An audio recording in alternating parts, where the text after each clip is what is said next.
of Education in proud partnership with Emeris, an educational brand of the Independent Institute of Education. Emeris was launched in September this year, and what it does is unite the IIE Varsity College, MSA, Vega School, and what it does is define a bold new chapter in private higher education in South Africa. My name is Clement Manyatela, and it's a pleasure to actually be with you here, and I'm really honored to facilitate a conversation that is so important, which focuses on unpacking one of the most pressing challenges, but also opportunities of our time, which is preparing the next generation of graduates for a rapidly changing world of work. When you look at the numbers about the graduates we're producing and the future of work, things are not looking good. In fact, according to the World Economic Forum's Future of Jobs report 2025, employers anticipate that nearly 39% of core skills that are required in the job market will change by 2030. And yet you still have universities that focus heavily on traditional academic disciplines. And the question really is, how do we bridge the gap between what's taught in the lecture halls and what's needed in the boardrooms, what's needed in the labs, what's needed in the startups? With the country, with the kind of challenges that we have unique economic challenges, we have unique social, technological challenges, and what Emeris is doing is bridging that gap between learning and action and preparing students for the real world of work from day one. So joining me now for a dialogue about this is Louise Wiseman, who's the Managing Director of Emeris. We have Dr. Andre Abrahams, who's the Executive Dean for Academics at Emeris as well, and Francine Mashabela, who's the Career Services Manager at Emeris. Please note that throughout the discussion today, you're welcome to ask your own questions. You're welcome to give us your own input. You can just put them up on the YouTube link, and we'll find an opportunity during the discussion to direct the questions to my guests. Gentlemen and ladies, thank you so much for sitting down with me for this conversation. Good morning. Good morning. Thank you for having Good morning. Let me start with you, Louise. Why the name change Emeris, and what is it that sets Emeris apart from higher education institutions? Oh, thank you, Clement. We're very excited about bringing the three brands together. Each of those three brands have got a legacy and a history in providing higher education in South Africa. And we brought them under the name of Emeris, which has got both a Greek and kind of Latin base in the meaning of the word, which links into trajectory, which for us is about our students' trajectory and their success, and then earned success, which is something that, while our students are with us and they're working their way towards becoming graduates, we want to be on that journey with them so that they can have their own earned success by the time they graduate. So by consolidating, we've managed to bring our teams together and have a kind of a single focus, which is embedded in the fact that when students leave us and they graduate, we want to be creating the most employable graduates for the country in order to strengthen South Africa's economy and also to contribute into Africa as well.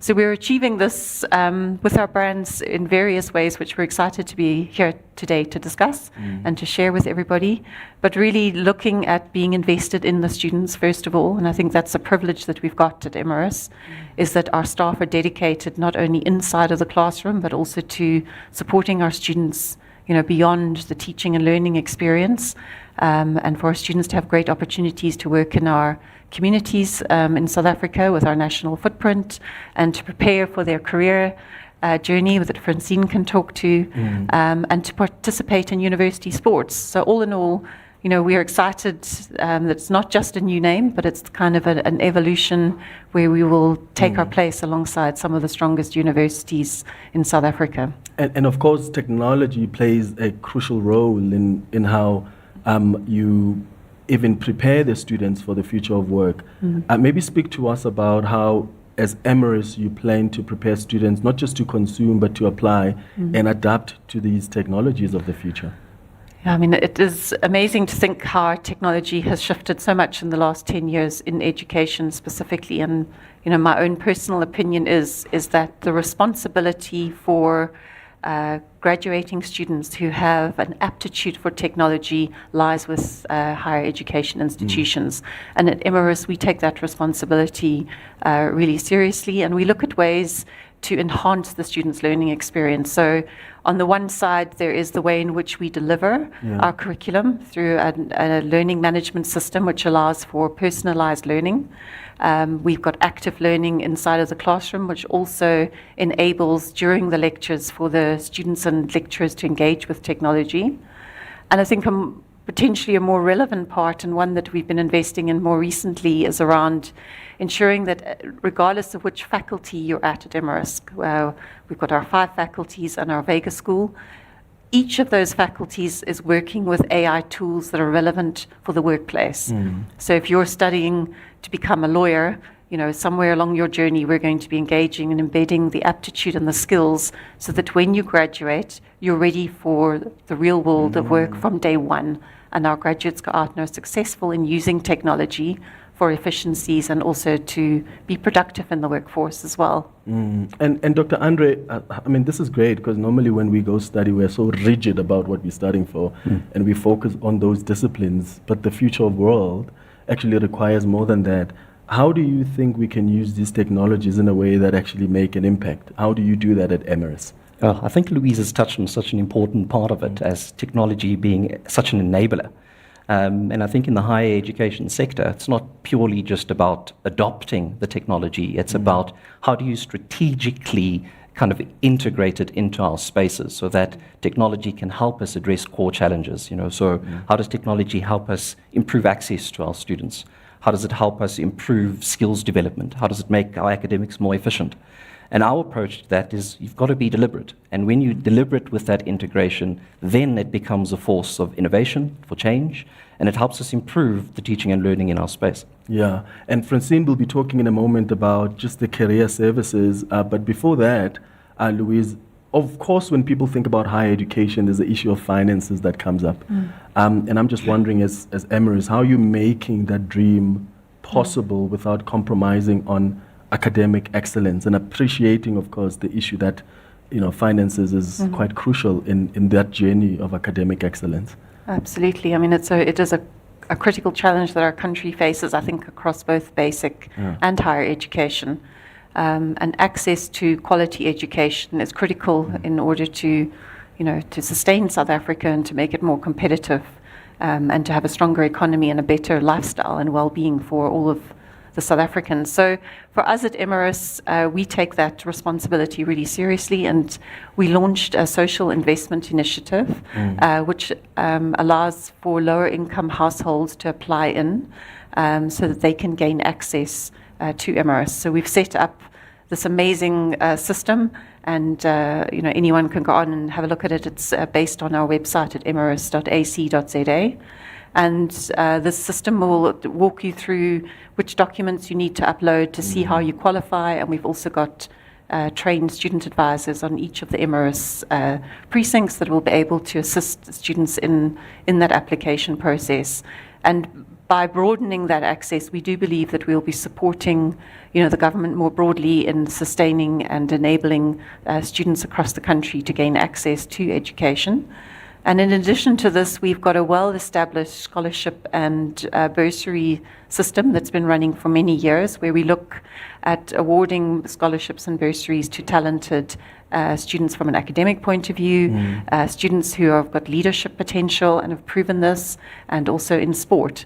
And this year we awarded close on 63 million rands worth of investment into that. So I think with both the social investment focus and with our kind of bursaries and scholarships, Emeris wants to contribute in to ensuring that the dreams of many scholars can be met.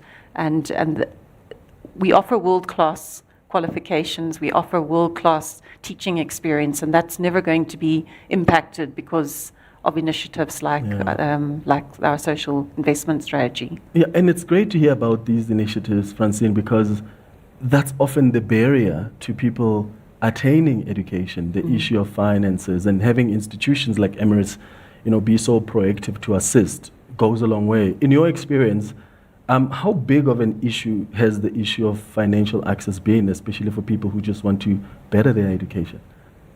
I think it's been a very big one. As we know, affordability is one of the biggest barriers for many South Africans. I know that it was for me. Yeah, when me too. Right? When I went to varsity. So being part of an institution that just makes quality education accessible to so many more students, I think it's a game changer and it really matters. And I think what I love about what we're doing is making education affordable doesn't mean that it's the lowering of the standard, but rather the excellence in our offering comes through in ensuring that we prepare our students from the classroom, all the way to the support that we offer them within the student experience space, ensuring that they're able to take what they learn in the classroom and then they're able to apply it in the real world of work. So it's a game changer for many students who it not only is a differentiator for them, but then it impacts their communities, it impacts their families as well. Yeah. Louise, something important has happened recently, because we were together about 2 months ago when we were launching Emeris. Yes. And I remember asking about the higher education department and whether or not they've started moving in especially gazetting legislation that would, get Emeris to be recognized as a university. And I saw that the Minister of Higher Education and Training, Buti Manamela, has now officially announced the gazetting of the policy for the recognition of institutional types. How is this going to change the game? How does it help Emeris on its journey? I mean, it's such a significant milestone for private higher education, and certainly Emeris and Advotech more broadly are really delighted that this policy was gazetted. I mean, from a global and competitive point of view, I mean, if you go to any other country in the world and throughout Africa, both private and public universities work together alongside each other. They work and they collaborate and they formulate the best curriculum to enable that the workforce is going to be kind of strong. So for us at Emeris, we're looking forward to partnering more. We've certainly built up and proven ourselves with regards to the qualifications, the range, our different faculties. We've got academics that are investing amazing work into research, presenting at conferences. We do a lot in the community engagement space and innovation. So, we're excited about the process to be able to apply, and I think that's kind of where we're waiting now, is for the regulations to come out and for the process to be confirmed, because we want to be a partner. That's kind of the focus, as we understand we're invested in South Africa. We're invested in providing high quality education and making a difference. So we're excited and ready, and this is a big step forward. And I'm hoping that the rest of the timelines will come quite quickly as well. Yeah, let's hope so, because this is going to create a lot of opportunities for higher education providers. And just to remind you, watching us, you can send those questions on the YouTube link. So if anything piques your interest, if there's something you need clarity on, just post your questions on YouTube, and I'll get my panelists here to respond to them. Dr. Andre, I want us to speak about the skills now, because we've got so many challenges in this country, and there are so many skills that are needed that could help deal with those challenges. How is Emeris providing an opportunity to skill the students so that they're able to respond to those challenges that South Africa is facing? Yeah, thank you, Clement. I think it's such an important part of higher education. For us, the first thing is knowing that skills development doesn't happen by chance. It is a very deliberate approach you have to take to do that. We focus on, number one, the physical environment. Is it conducive for building those skills and competencies? And then secondly, a strong appreciation for how people learn. I think traditionally the university space has been really good at transferring knowledge. What we're really good at is then what does the student do with that knowledge? And we do that by focusing on, how do we train our academics? It's not an automatic thing if you've got a doctor in front of your name that you can facilitate learning. So we really invest into our academics to do that. And then we also focus on what happens in class. We really want a very student-focused approach, because we know students learn by doing.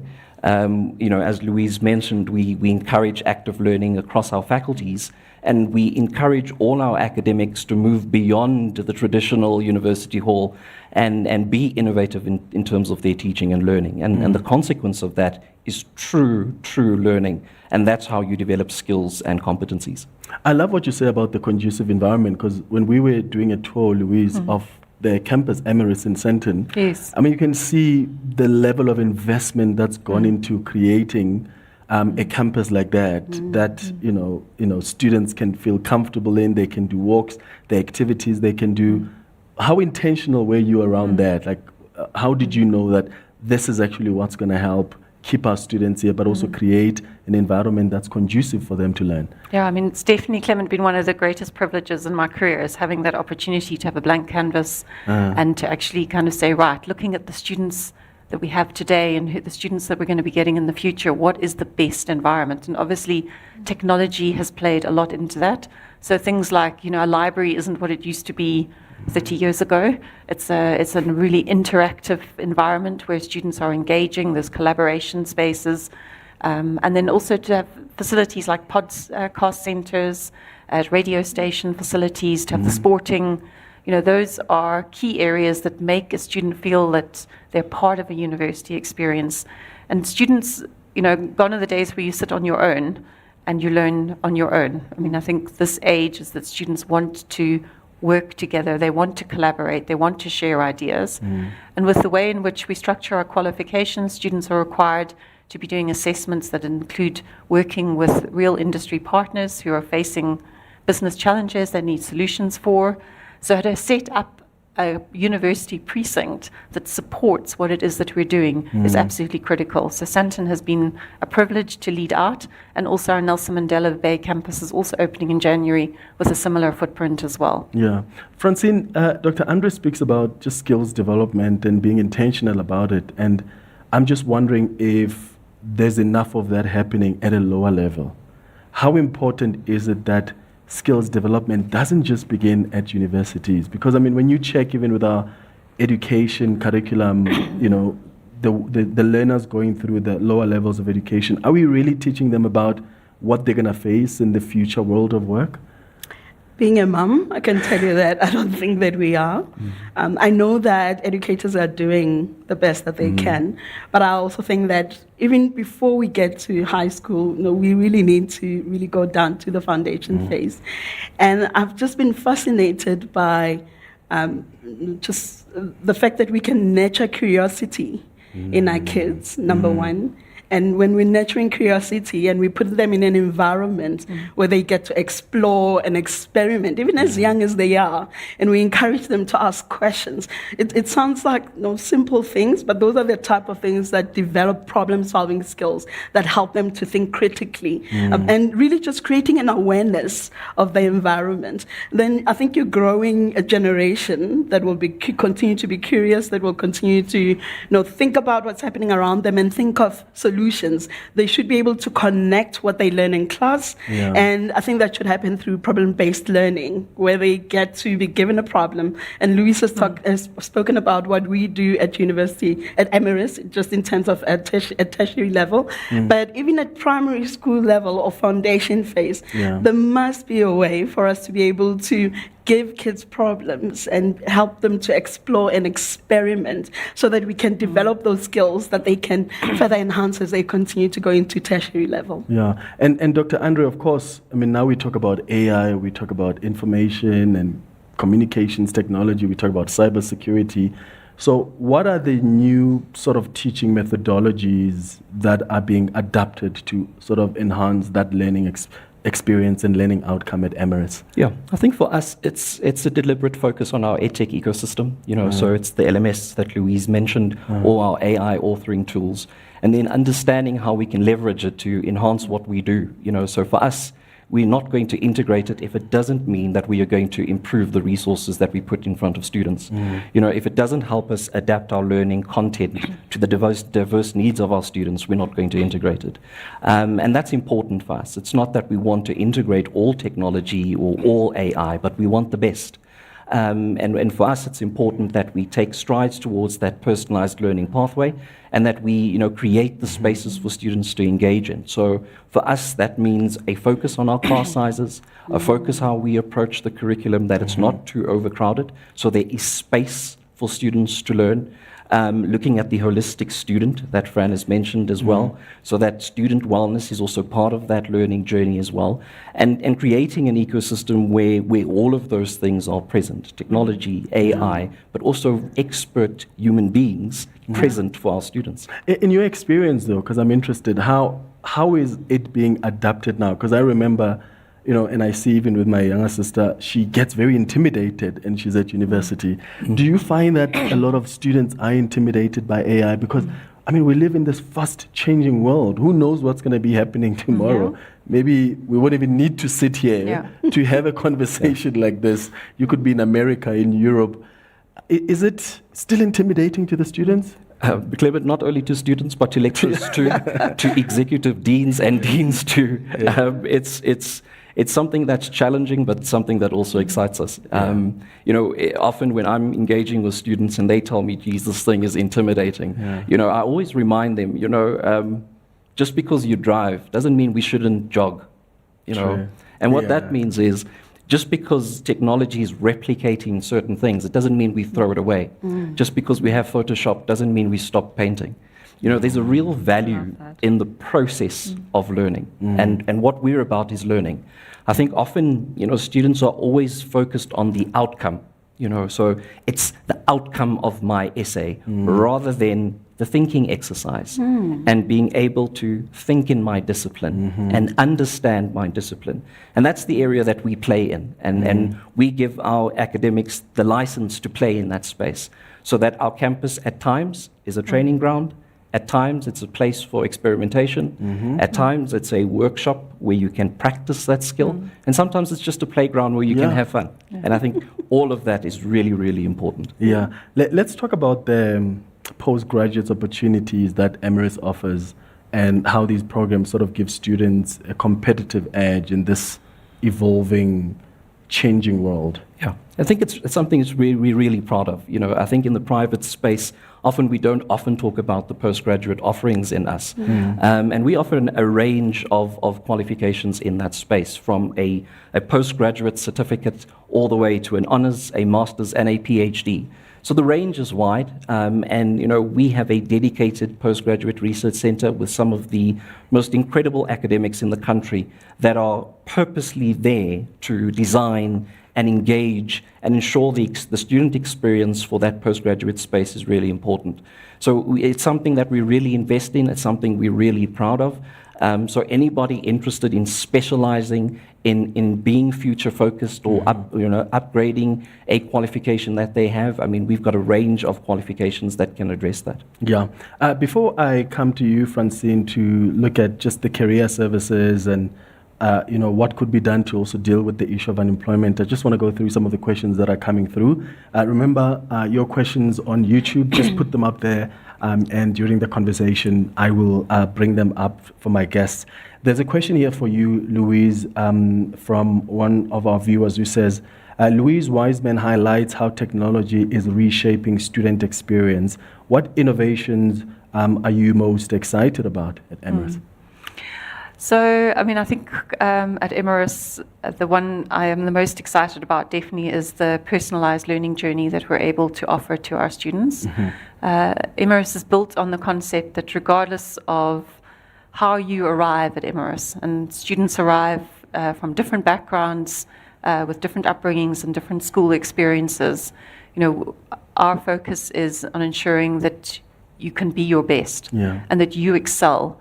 And Emeris has developed over the last kind of 10 years and innovated a way to ensure that we are there to assist our students with goal setting. We've got our learning management system that is personalized, that responds to how I answer the questions, means I need further questions on a specific topic because I haven't got the right understanding. So everything is focused on making sure that when you graduate, you are the best version of yourself. And I think that's probably one of the most exciting. And then another person says, please give us some feel for the number of students that you intend to have on campus and how many via correspondence as well? Maybe projections for the next 10 years? You want me to take that one? Oh, thanks. Okay, so currently Emeris has 30,000 students registered for the 2025 academic year. About 24,000 of those students are on contact. So that means that they are generally undergraduate students who are based at one of our national campuses across the country.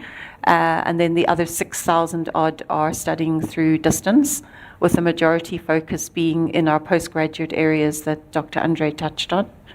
And our growth into the future, we've got some big dreams that we're working towards, and obviously our flagship campus in Sandton that we're opening up in the next couple of weeks. We're moving in, and it'll be open in January. That campus can take up to 11,000 students in phase 2. So we're really looking forward to continuing to offer high-quality education across the country. All right. We'll go through some more questions as we continue with the conversation. Francine, as a career services manager, I've got a very difficult question for you, because I actually don't think it's possible to just answer like that. But with the levels of unemployment we have, I mean, we're sitting at what, about 33% or so? That's a serious challenge that we have in this country. And part of the problem is that mismatch between what campuses are offering and what the labor market actually requires. What do you think could be a solution to this crisis of unemployment as a career services manager? I did warn you, it's the most difficult question. Well, I think that the solution, to be honest, we're already part of the solution, just in terms of what we're doing. We're building partnerships with industry. And I think when you build partnerships with industry, that really helps us to know what's going on in the market, in the job market. And we're then able to align those industry expectations with what we are offering at the institution. So it's very important for us to have those partnerships with industry, and for our students to be able to have that industry exposure and work experience while they're still studying, because then that enables them to be more employable, so that, as we spoke to earlier on, by the time they complete their studies, they are employable and they're ready for the world of work. So the key thing for us is ensuring that we don't just prepare students in silo on our campuses, but that we also partner with industry so that we know what's happening in industry, we know what are the key employability skills that are required, and we're able to then support our students and equip them accordingly. What role do you think career services play in helping those students sort of secure their internships or even secure the work experience? Because sometimes students can be academically smart and academically skilled, but then you go into the real world, there's certain skills you need, certain things you need to be aware of so that you get that internship, so that you become that one that's get chosen to be given that work experience. Well, first of all, our career supports, we ensure that we are able to provide individualized career support for our students, from one-on-one consultations to group consultations, from anything as basic as CV preparation, interview preparation, job search techniques. How do you put yourself out there? So your office is busy then. So busy. But that's important, because you need to know how to engage with employers. I mean, part of our job is ensuring that we bring employers on campus for career fairs and other career events. And for students to be able to engage with employers, we support them so that they're able to know how to put their best foot forward. Our career services portal plays a very important role as well. This is where we've got career resources and tools that our students are able to engage with. From, like I said, it's not just the CV preparation, but the fact that they're able to upload the CVs on the platform. The CVs are automated, go through the automated process in terms of reviewing the CVs, so that students know, what do I need to fix? What am I doing well with my CV? And even our AI-enabled tools, in terms of interview preparation, where students are able to prepare with the tools that are available on the portal, and come the day when they have to engage with employers, it just really makes it easier for them because they build the confidence with the tools and the support that they receive from the career services space. And just in terms of providing access to internships and graduate opportunities, we advertise these opportunities on the career services portal. So it really helps to build those connections with the industry because then they are able to let us know what opportunities are available. These opportunities are advertised and students are able to then apply for them. So for us, it's a game changer, the fact that we're able to have industry partnerships, then we're able to support students from the individualized support to ensuring that they engage with career content that's available on the portal, and then they're ready to engage with employers when they get on campus. Yeah. Dr. Andre, why is this important, not just for Emeris, but for higher learning institutions to have a career services like that? And have you started seeing like sort of the benefit of that? Yeah, I think it's so important. I think Fran's job is way more important than mine because in a country like South Africa, employability is such an important part and such a big challenge for us. You know, and the things that set you apart are those soft skills. Yeah. You know, you are going into a space where you're competing with thousands and thousands of students with the same qualification. And then, you know, you need to ask yourselves, well, how do I set myself apart from all these people that are entering the market all at once? And the key difference is Fran and the skills that they are going to impart on our students, because what's going to set you apart other than the piece of paper is your behavior. You know, can you articulate yourself? Can you develop an argument? Are you confident? And those types of things are really important. And we believe at Emeris, our graduates really stand out because from day one, we are preparing you for that sphere of influence, that future career. Even if you are in the first year, the training has begun. And I think that's the only way that you can address such an important challenge like employability. You can't start having the conversation at the end of your degree. When you walk in there on that first day, you should feel like I've started my journey. This is the first step.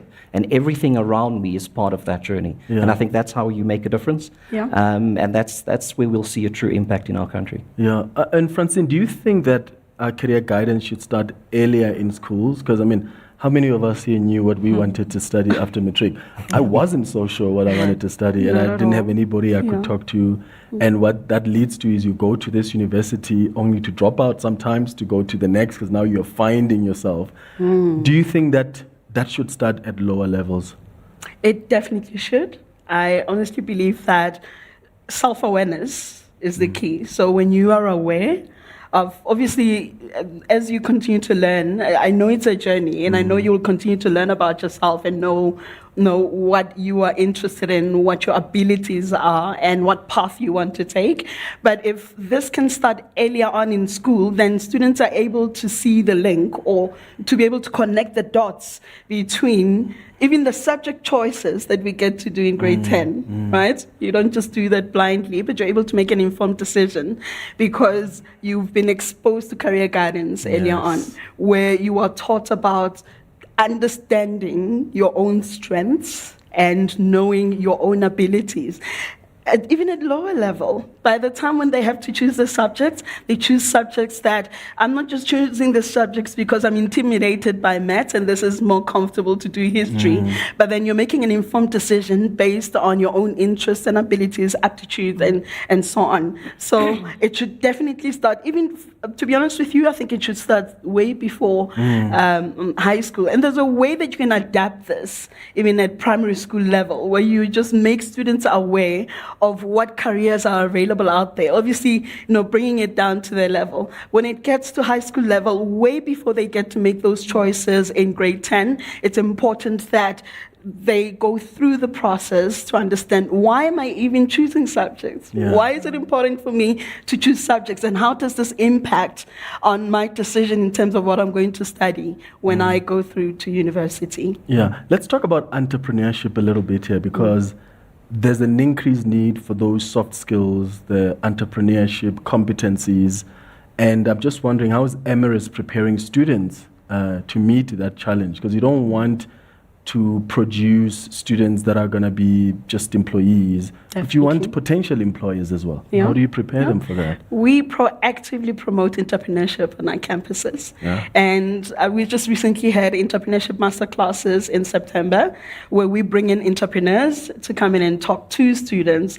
And it's not just talking to them with regards to entrepreneurship, but it's also giving them the know-how in terms of if you are more entrepreneurially inclined, how do you go about starting a business? How do you go about taking your idea from just concept to actually making it a reality? And I also appreciate the fact that the School of Management Studies within the Faculty of Commerce, one of the initiatives that we collaborated with them on last year was the Business Idea Competition, where we had students come in, they pitched their ideas, business ideas, and they then part of, I think the biggest prize was the fact that they received mentorship from entrepreneurs. I think that's part of making sure that you are not only creating awareness in terms of entrepreneurship, but you're supporting those students that are entrepreneurially inclined. Going forward, it is a priority for us to ensure that we continue to build relationships. Just as much as we build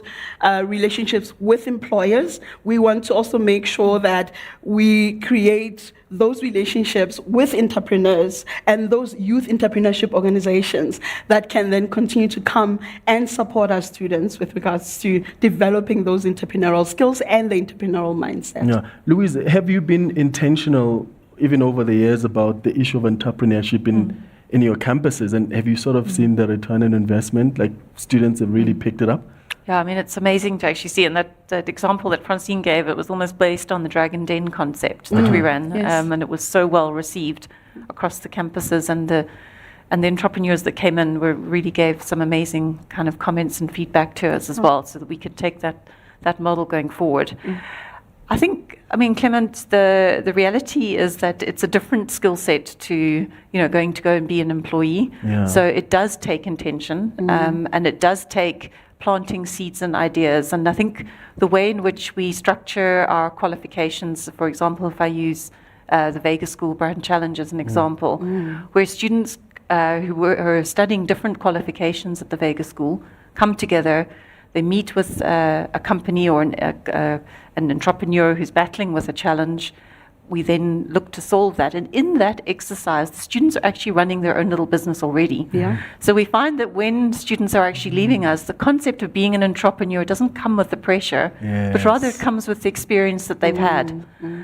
So that inspires them to go out. And there's so many opportunities for graduates now with being digital nomads, taking contracts, with companies that are based in the US or in Europe or throughout Africa more broadly as well, that I think it comes naturally if you kind of feed it in, which is something we are intentional about. Yeah.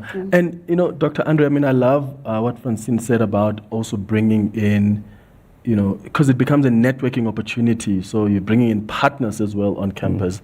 There's mentorship opportunities, because there's sometimes this idea that, if you want to be an entrepreneur, as long as you've got a laptop, go sit somewhere at a coffee shop, and which is great. Some people have managed to do it through that way, but here's an opportunity to come and be linked to people that can assist you, but be given the skills on how to run as an entrepreneur. Can you just speak to us about that, like just the opportunities that exist for you as someone who wants to be an employee, wants to be an entrepreneur, and how you can hone those skills at Emeris? Yeah, I think it's such an important part of what we do. Fran and Louise has mentioned some really good examples, and throughout those examples, I think what's core to them is that those things are part of the curriculum. It's not an add-on. It's not a sideshow that happens on the weekend. That's embedded in who we are. That's goes in how we approach training our academics, the design of the curriculum, the design of the assessments like the brand challenge, where we give students the opportunity to learn those real skills and to put them in front of industry players and stakeholders. And I think that's important. I think often there's an appetite from students to engage with these things, but when it's an additional thing to the curriculum, often they feel, geez, this thing's taxing, or it's too much. Now it's part of what you do. It's part of your work. It's part of how you're going to be assessed. And I think that's a key difference, that we don't differentiate between these opportunities and what you do in the class. This is your classroom experience. That work that you're doing within your group at the canteen is work. There's credits. You're going to be rewarded for that. And I think that our students have really responded well to that, and we look forward to kind of moving forward, doing that more. Yeah. I want us to give our viewers an opportunity now to ask some questions. There are questions that have come through on the YouTube link, and I know some of you have been asking if there is a website available. Yes, you can go to www.emeris.ac.za. But in terms of the questions that have come through, there is one from Veronica who says, CAPS is the best curriculum with all the skills, but the systems measuring instruments focus on knowledge only. Skills development starts beyond grade R. So that's an input there coming through from Veronica. And then Shan says, what will the school classrooms look like 10 years from now? What a question. That's an amazing question. I'll leave that to Dr. Andre to do that. We'll take that one, 10 years from now, I think our competitors will look like our classrooms. I honestly think we are ahead of the game. So if you want to see a classroom 10 years from now, I'd invite prospective students and parents to come see what the future looks like. What we've done has been very deliberate of everything we do within that classroom. You know, as I mentioned earlier, you know, the environment is important. You know, so when we include technology in our classrooms, we don't simply just want it there because it's pretty. You know, it's a deliberate tool that we want to utilize. And that's what you'll see continuously within the classroom space. I don't know the person, you know, when last they've been in a classroom. Our spaces are very different from a university hall, you know, so you're not sitting with thousands and thousands of students. You're sitting in a place where you can have that workshop, where you can be trained, where you can collaborate within a space, where your lecturer is not standing in front of you preaching to you, but is engaging and is embedded in that learning experience. And I think as technology advances over the next few years, that deliberate engagement between teaching and learning and technology will get better. And I think we're really doing well in terms of that, in terms of intentionally designing these spaces where we are incorporating the technology, but that also our curriculum is reflecting the environment that we are putting these students in. You know, it doesn't help I put you in a beautiful classroom and you can do all these wonderful things, but your assessment's boring and it's flat and it's static.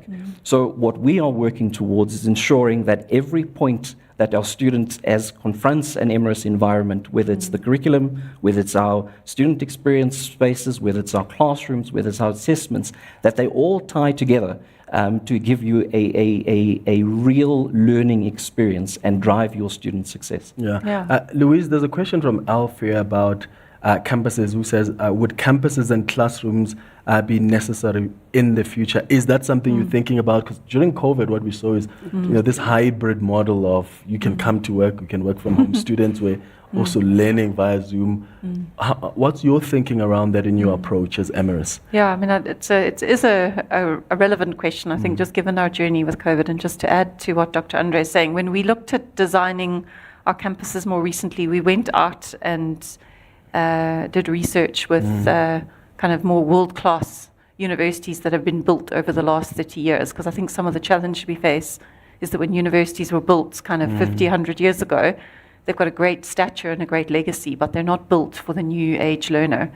So when we were doing that research, we were surprised at how, you know, the shift had taken place with regards to the size of lecture rooms.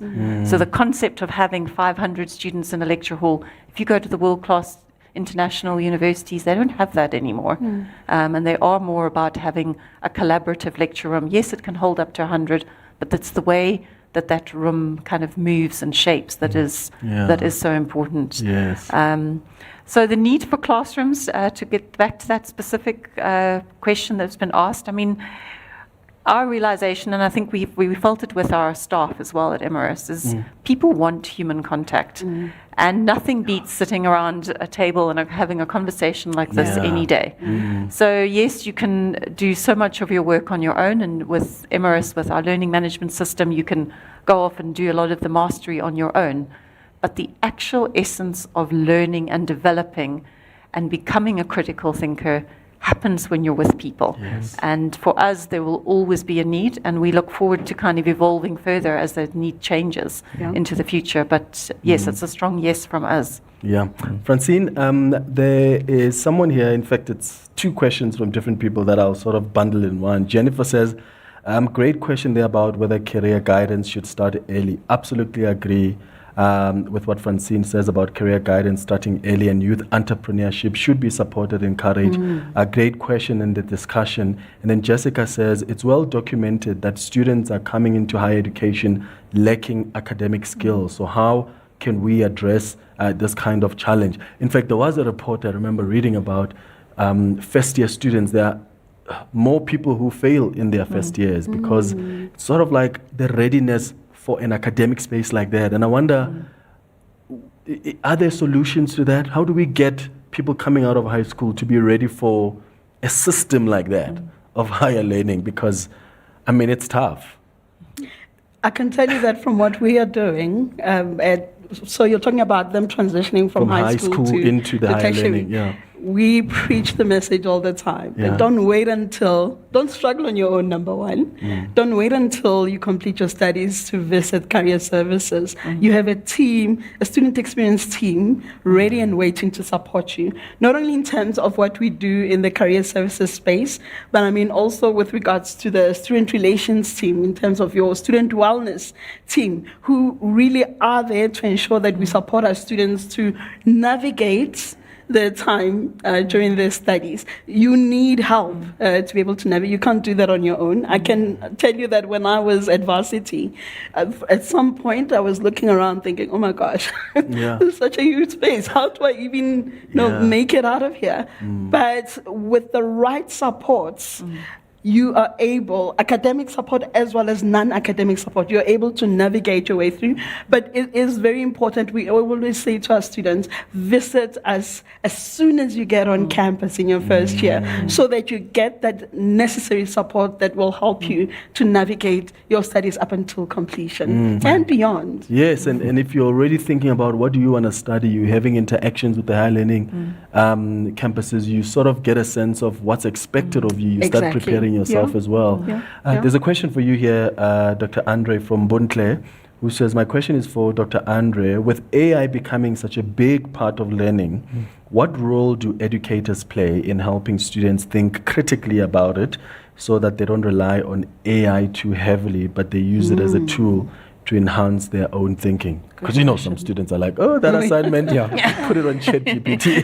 Can I tell you that even at high school level, Yeah. They they're already do already that? using AI to complete their homework and assignments. So- Yeah. Yeah, I mean, I think it's a great question. And I think the crux of the question is that the lecturer does have an important role to play in terms of that environment. I think we've transitioned from a very narrow debate around AI. You know, it's been the last few months or years, it's been very, should I or should I not? Yeah. You Either know? you're for it or you're not. Yeah. Should I chat GPT or should I not chat GPT? Exactly. You know, can lecturers use it? Can students use it? And for us, that debate has passed. Yeah. You know, we've moved on.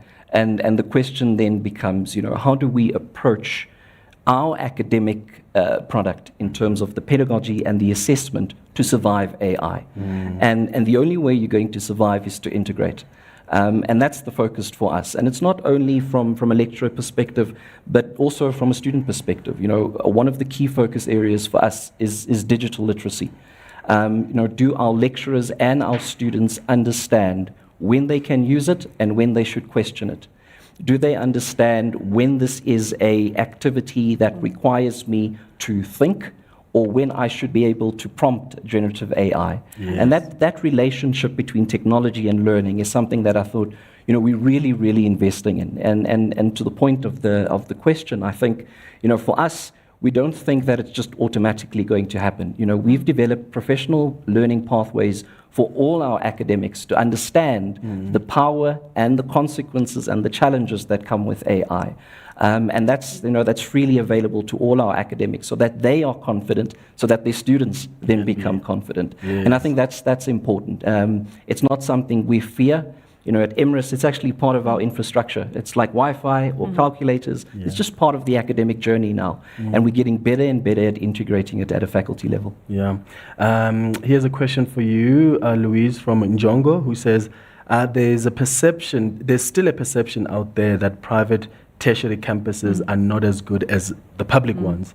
There are a lot of fly-by-nights that offer similar degrees. Are you internally verified, and how do you stack up against international accredited universities such as UCT and the VETs, your likes? Yeah, no, it's an important question. I mean, I think the industry itself is quite unique, because if we look at the schooling in South Africa, you can say you went to a public school or a private school and nobody questions the quality of the private school, regardless of the price point. Yeah. But yet in higher education, it's got a completely different sense around it.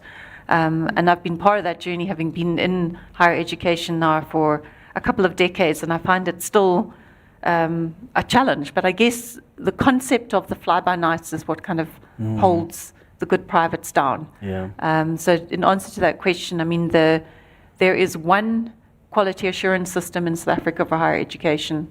There is one accreditation system. There is one registration system. And regardless of whether you are going to a public university or you're going to a registered and accredited private institution, all of the processes and all of the curriculum go through the one system. So it's completely equitable. But yet, because the government hasn't permitted privates to call themselves universities, we are kind of held back, which I think is really unfair. There are some really great private higher education institutions out there, and obviously we'd like to think that Emeris is one of the best, and we look forward to that shift taking place, as it has done so with the schools as well. Francine, a question from Mashamba says, good morning all. I'm joining this discussion because my grandson is writing his matric exams, and together with him, we're looking for direction in terms of the next step after matric and a suitable career for his future. So where should we begin in terms of figuring out what he's interested in? What advice would you sort of give them? Because obviously you need to find out what their interests are, right? The grandson, and what's your advice for this mom to do? I think what I've seen working for a lot of people, and this worked for me too, has been to take career assessments. For me, that's the first point, where you're able to just assess yourself in terms of your own abilities, your interests, and so on. And they're able to then take those results and link them to possible career opportunities. But it's also very important for you to then, once you have gone through that first step, ensure that you do come through to Emeris or whichever institution, but hopefully you're coming to Emeris, right? And speak to the student advisors, because they are very well trained to ensure that they walk you through our program offering, and also just looking at what you are interested in, narrowing down your choices so that you're able to move on and register a qualification for studying towards a certain qualification. But for me, I always go back to just being aware. That's the starting point, being aware of your own interests, abilities, and so on. And it really helps to go through and get a career assessment done. Some of the institutions actually, I know that they offer psychometric testing as well. But what has really helped me, and even for my son, we've been, he's not in matric, but then I've already started looking at what's available online in terms of helping him to be aware of his own interests, his own abilities, and so on, and then being able to link that to available career opportunities. But I love this grandmother because she's part of the journey. Exactly. She joined this discussion because she wants to see what opportunities are available at Emeris, and whether that is a pathway that the grandson can take. Alf is asking here, Dr. Andre, my experience in training university engineering graduates is the disconnect with the practical and experience in the design, operational and maintenance requirements of the business system and processes. So at Emeris, how do you address a challenge like that disconnect? Yeah, I think it's a challenge not only in the engineering space, but a challenge that you can see across all faculties is how do you bridge that gap between learning and action. One of the approaches we take is really when we're focusing on our curriculum is, asking ourselves important questions. Yeah. So one question we will ask ourselves: how do we connect this curriculum to the student's mind and to their hands? In other words, how do we connect that knowledge to the doing? How do we know that our students don't only know and understand, but can do and act?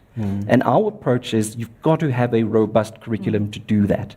And what I mean by a robust curriculum is one that is not overcrowded, so that I allow the space for the lecturer to actually engage with the software or the technology or the skills.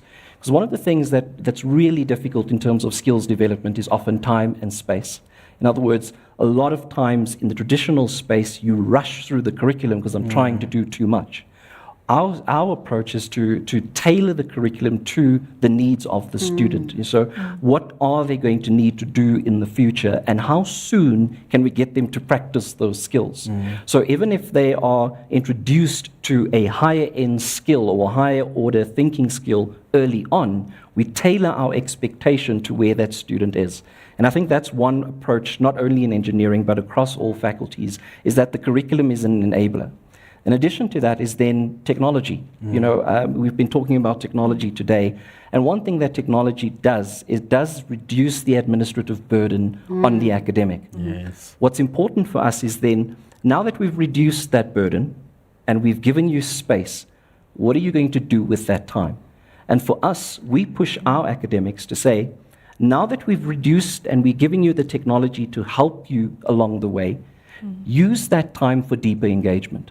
We can help the students start thinking in their disciplines, understanding in their disciplines. Use that space that you have in your class, created by the technology, to have a proper trusting relationship where I'm mentoring you, where there's proper dialogue. Yeah. And those are the things that AI can't replicate. Yeah. So we're using the AI, we're using the technology to make the space for our experts to give the students that necessary attention. That's how you develop skills, and that's how you develop competencies in higher education. It has to be the only way. Absolutely.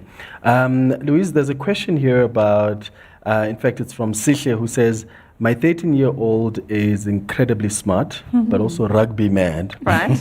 And I need to figure out whether he should focus on sports or academics for his future. Do you have any sports opportunities available, whether it's bursaries or anything in set up in the system? How soon should parents also start looking and preparing their children for academic or sports scholarships at Emeris?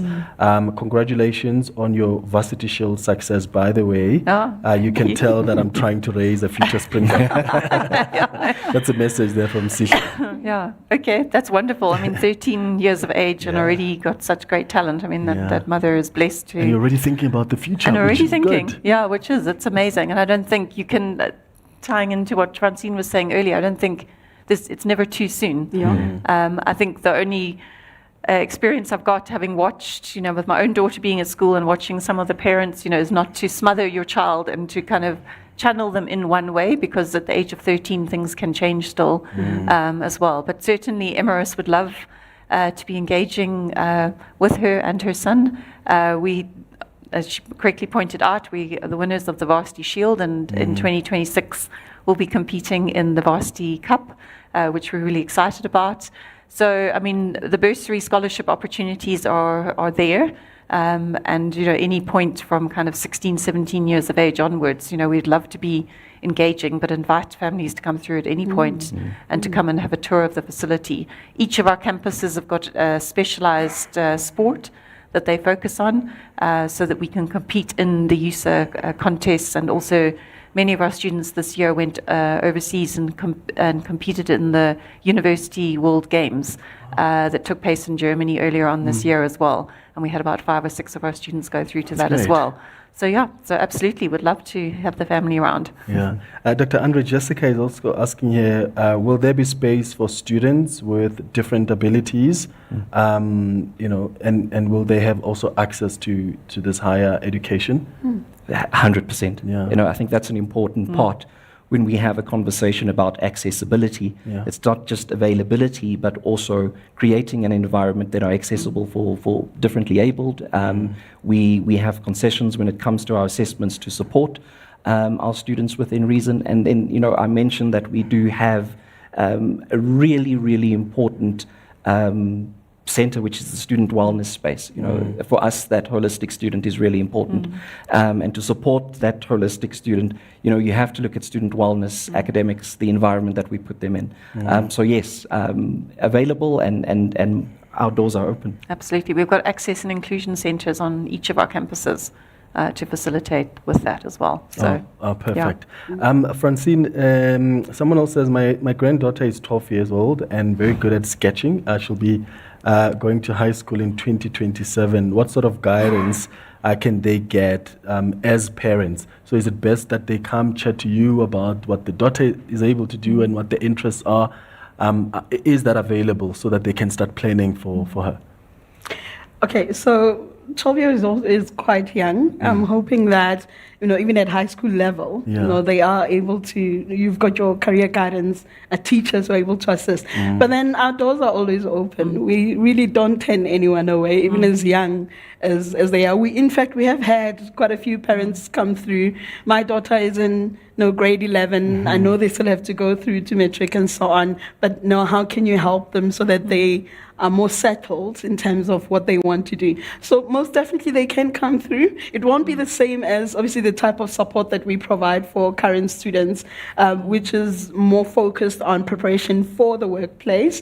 But then definitely they can come through and we would be able to see how we can assist them. What I would also say to the parent is, I think this is such a beautiful age for the daughter. It's a daughter, right? Yes. Okay. Yes, granddaughter. And I find that when you get them involved, in different activities and initiatives, or if you can identify a certain talent or a natural ability that they have, that you start connecting them, with the relevant, people. In this case, it could be, in the art space, for them to develop those skills and to see, if their interest actually just continues to grow in that, or if, they're willing to just continue to explore other opportunities as well. So I think it's important that even as young as they are, start looking at what's available in the community in terms of how can I help my child develop these skills.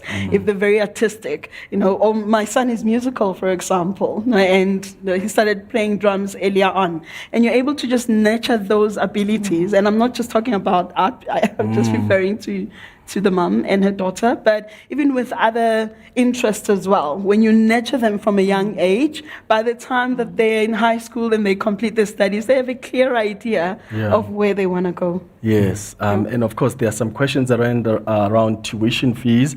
So if you want to find out more about that, you can just go to www.emeris.ac.za. Francine, Louise, Dr. Andre, thank you so much. Thank for you. this conversation. Thank you. And thank you, of course, to Business Day Dialogues. Thank you to Emeris as well for creating a platform like this to have these insightful conversations about these pressing issues in our society, access to quality education, but also the need to prepare students in higher learning institutions for the future of work. And as you've heard today, the future of education is not only about degrees, it's about just designing adaptable minds, equipping young people with purpose and redefining what readiness actually means. Thank you so much for watching.